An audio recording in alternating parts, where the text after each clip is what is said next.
Hey y'all, welcome back to Neptune Rising Astrology. This video is going to be about the new moon in Leo, which is happening on August 8th, 2021. And this new moon is going to be really fun because, the sun is in its joy in Leo. It's in its home sign. So, we're in full summer swing. And at this new moon, the moon is meeting up with the sun to create something new, The masculine, the feminine joining together for a new mission. And this one's gonna be all about creativity because that's what Leo is all about. It's all about creativity. It's all about having fun. It's all about shining your natural light, expressing your ego in creative, healthy ways, And this new moon is in a square to Uranus in Taurus. So what that means basically is we're having a new realization of sorts. Probably a couple days before the new moon was exact, the sun was in its exact square to the planet Uranus, which rules the unexpected, it rules freedom, it rules revolution, liberation, sudden lightning changes.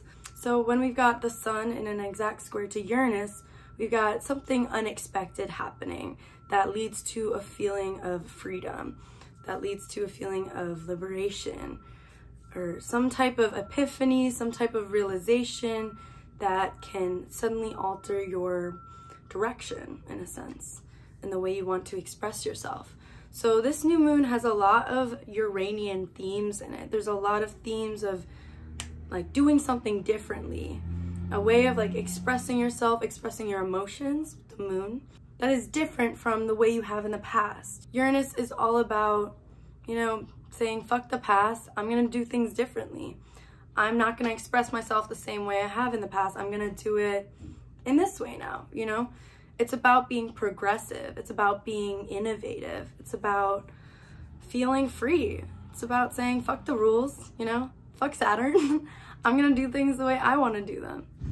So this is a great time for being very unapologetic about who you are.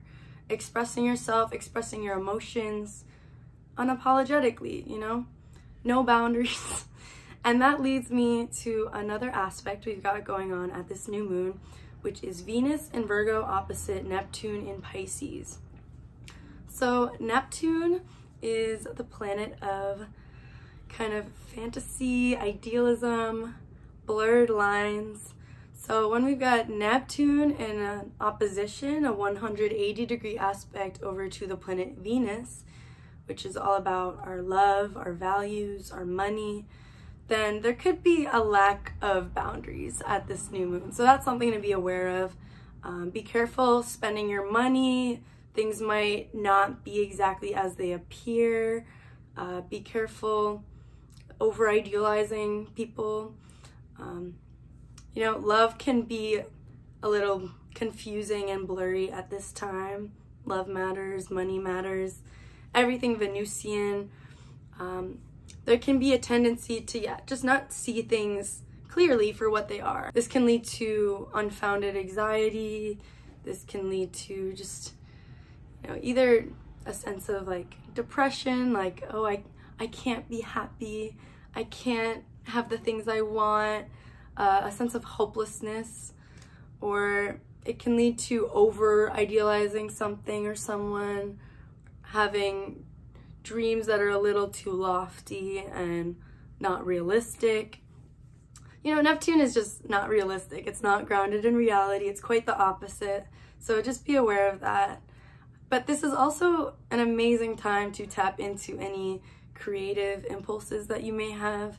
Venus is art and Neptune is the imagination. So when Venus and Neptune are making a contact at this new moon, we've got real potential to tap into higher energies, higher levels of creativity. And this is a Leo new moon. So this is all about, creativity, expressing yourself in a new way. Start a new art project, start something new. Just be yourself, this is about finding new ways to show yourself love, to new ways to honor yourself, new ways to honor your emotions. You know, Moon in Leo needs to be seen, needs to be praised, needs to be loved. Moon in Leo loves attention. So give yourself that attention, you know? Figure out a way to shine your light on yourself and really take in how glorious you are, you know? Take in all that you have to offer, everything that makes you special and unique, everything that makes you shine, you know? The sun, that's your solar power, that's the way you shine. You've got to figure out how to own it, you know? Now, aside from these Sun, Moon, Uranus aspects and Venus and Neptune, we've also got Mars in Virgo forming a T-square to the nodes of fate. So this means that Mars is 90 degrees away from the south node and 90 degrees away from the north node. North and south node are 2 points which are 180 degrees apart. They are not planets, they are not asteroids, they are not stars. They are 2 points in which the Earth's orbit and the Moon's orbit intersect. And they basically represent our karma, our evolutionary journey, the path from your past lives to where you ultimately want to be in this lifetime. So when we have any planet in a square to the nodes, it represents sort of a misstep or an obstacle on the way to our karmic path, something that we haven't addressed yet, something that we need to get over before we can progress onto the north node, onto where we ultimately want to be.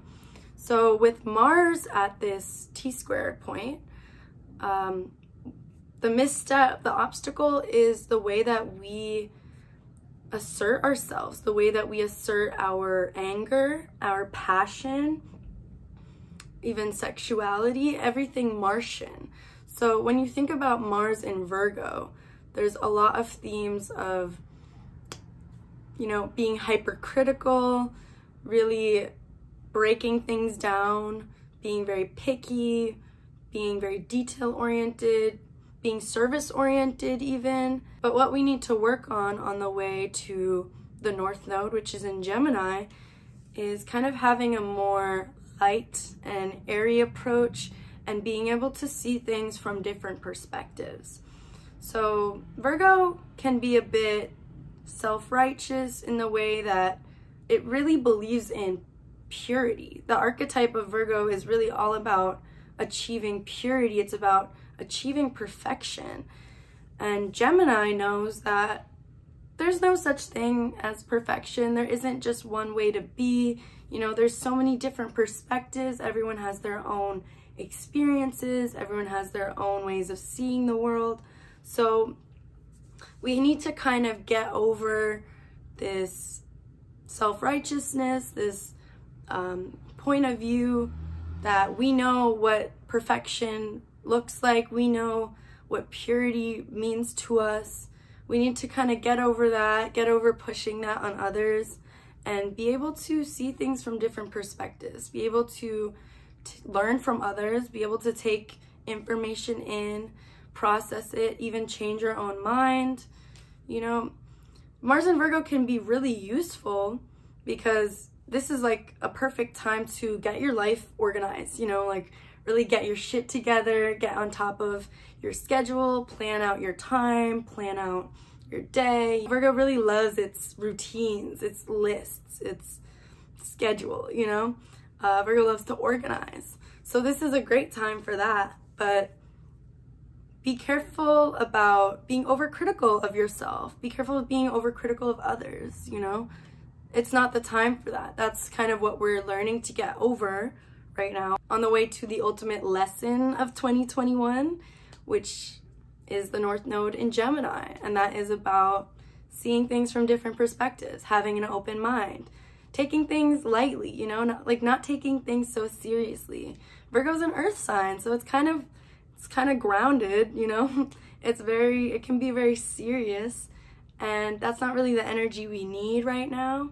We want to kind of take things easy, not take things so personally, not be so hypercritical, but just take everything as just, you know, a piece of information to mull over. It's not personal. It's just something to consider. So that's what I got for this new moon in Leo. I hope you guys have a lovely new moon. I hope you have a lovely weekend. And yeah, I'll see you at the full moon in Aquarius. Thank you for watching.